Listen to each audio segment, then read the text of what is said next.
ষষ্ঠ উপজেলা পরিষদ নির্বাচন 2024 দ্বিতীয় ধাপের নির্বাচনী প্রচারণা শুরু করেছেন মুন্সিগঞ্জের লৌহজং ও টুঙ্গিবাড়ী উপজেলার প্রার্থীরা। শুক্রবার দিনব্যাপী লৌহজং উপজেলার গোলতলী, হলদিয়া বাজার, ঘোড়দর, সাতঘরিয়া জামে মসজিদ, বড়নাউপাড়া ঈদগাহ মাঠে দোয়াত কলম মার্কার প্রার্থী বিএম সাহেব সিআইপি জনসংযোগ করেন। সাতঘরিয়া জামে মসজিদে জুমার নামাজ শেষে ভোটারদের সাথে মতবিনিময় করেন এবং 21শে মে নির্বাচনে দোয়াত কলম মার্কায় ভোট প্রার্থনা করেন। বিকেলে বড়নাউপাড়া ঈদগাহ মাঠে বাংলাদেশ ইসলামী শাসনতন্ত্রের আয়োজনে এক সভায় বক্তব্য প্রদান করেন বিএম সাহেব সিআইপি।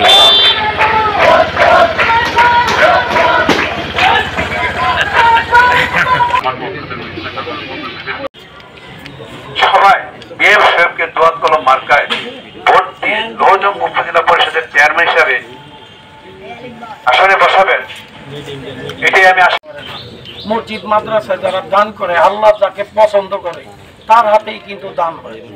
আপনি কিন্তু যারে তারে দিয়ে দান করাইতে পারবেন, একটা লোককে 20 বছর ধরে রাখতেও দান করাইতে পারেন নাই, আর ওনাকে দিয়ে করাইছেন। উনারে আল্লাহ নিশ্চয়ই পছন্দ করে এবং লৌহজংয়ের জন্য উনি একটা আশীর্বাদ। আপনি যদি ডিজিটাল লৌহজং করতে চান তাহলে আপনাকে শিক্ষিত, মার্জিত, যারা বিদেশের সাথে ব্যবসা বাণিজ্য করে, যারা বিদেশে যাতায়াত করে, তাদের মতন লোক দরকার। আপনি কিন্তু লোক দিয়ে আপনি ডিজিটাল কিছু করতে পারবেন। 20 বছর আগে যেই মোবাইল চলতো, 20 বছরের পরে কিন্তু টাচ মোবাইল আসছে, এটা কিন্তু চলবে না। কাজে আমাদের এখন এই মুহূর্তে একজন ডিজিটাল নেতার দরকার, সেটা আমাদের সহায়ক হয়।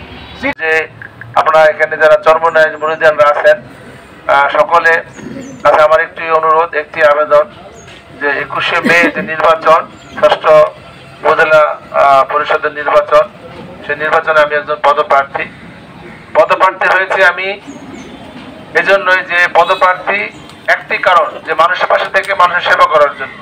আপনারা একটু মাথায় রাখেন যে আমি বিএম সাহেব, আমার দ্বারা আজ পর্যন্ত কারোর দিন ক্ষতি হয় নাই। আমার দ্বারা কেউ বলতে পারবেন না কেউ নিগৃহীত হয়েছেন, কেউ নির্যাতিত হয়েছেন, অথবা কারোর সাথে আমি কোনো দুর্ব্যবহার করেছি। আমি যতটুকু পারছি সমাজের উপকার করছি। স্কুল, কলেজ, মসজিদ, মাদ্রাসা, কবরস্থান, সব জায়গায় চেষ্টা করছি মানুষের পাশে থেকে মানুষের উপকার করা, সমাজের উন্নতি করার জন্য। আমার একটি ইচ্ছা, যে ইচ্ছাটা হচ্ছে যে কিভাবে এই লৌহজং থানাকে এবং একটি মডেল উপজেলা ইনশাআল্লাহ উপহার দেওয়া যায় আপনাদের। সেই জন্য দরকার আপনাদের সাহায্য, সহযোগিতা এবং আপনাদের পরামর্শ। এবং সেই সাথে যদি মনে করেন উপজেলা চেয়ারম্যান পরিষদে আপনারা যদি আমাকে ওখানে বসার সুযোগ করে দেন, তাহলে আমি মনে করি আমার জন্য একটি পথ সুগম হলো। যে সুগমের পথটি হবে এরকম, যে সরকারি অনুদানের পাশাপাশি, সরকারি যে বরাদ্দ, সে বরাদ্দের পাশাপাশি আমার নিজস্ব যে অর্থ, সে অর্থ মিলিয়ে কিন্তু আমি কাজগুলো আস্তে আস্তে আগে নিতে পারবো আপনাদের জন্য। আপনারা কি চান? আপনারা চান আপনাদের সন্তান ভবিষ্যতে যাতে সুন্দরভাবে তাদের জীবনটা গড়ে তুলতে পারে, যাতে আপনারা যাতে সুখী থাকতে পারেন, সেগুলো আপনারা চান। মূল মানুষ তো চায় কি? মানুষ তো চায় না আপনার কাছে চেয়ারম্যান আপনাকে চাবেন আমার 3 বেলা খাওয়ান দিন, এটা কি চাবেন কেউ? এটা তো চাবেন। আপনারা কি চাবেন? আপনারা চাবেন স্কুল ভালো হোক, চিকিৎসা করতে পারি, যাতে চিকিৎসা উন্নত হোক, আপনার মাদকমুক্ত সমাজ হোক, একটু দুর্নীতিমুক্ত সমাজ হোক, সবগুলো এগুলো আপনারা চাই। এগুলো যে চান, এগুলোর উন্নত বিশ্বে কি হয় দেখবেন, নরের মধ্যে জেলখানা দিন দিন বন্ধ হয়ে যাচ্ছে। জেলখানা বন্ধ হয়ে যাচ্ছে কি? ওখানে কোনো কয়েদি নাই, আসামি নাই, মানে ক্রাইম নাই। ক্রাইম না থাকার জন্য আস্তে আস্তে জেলখানাগুলো বন্ধ হয়ে যাচ্ছে, পুলিশের সংখ্যা কমে যাচ্ছে।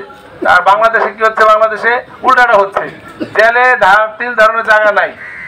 অতএব কি আমাদের এই মন মানুষটা চেঞ্জ করতে হবে।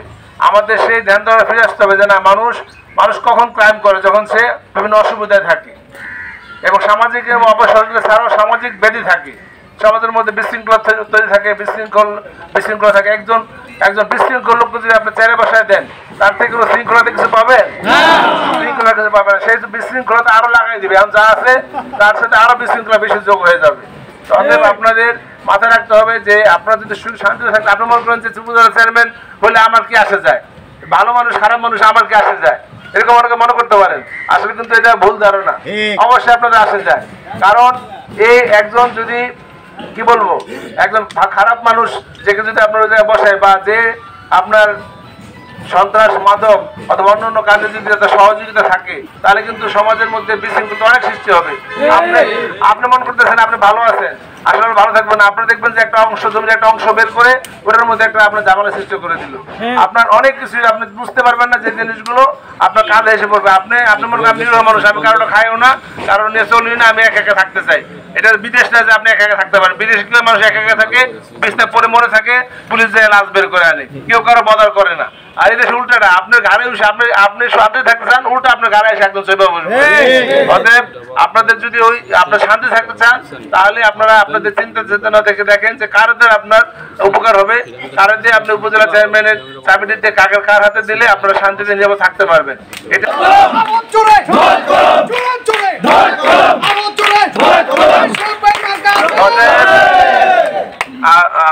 আপনারা সকলে আমাদের জন্য দোয়া করবেন এবং দোয়া কলম মার্কায় 21শে মে ইনশাআল্লাহ।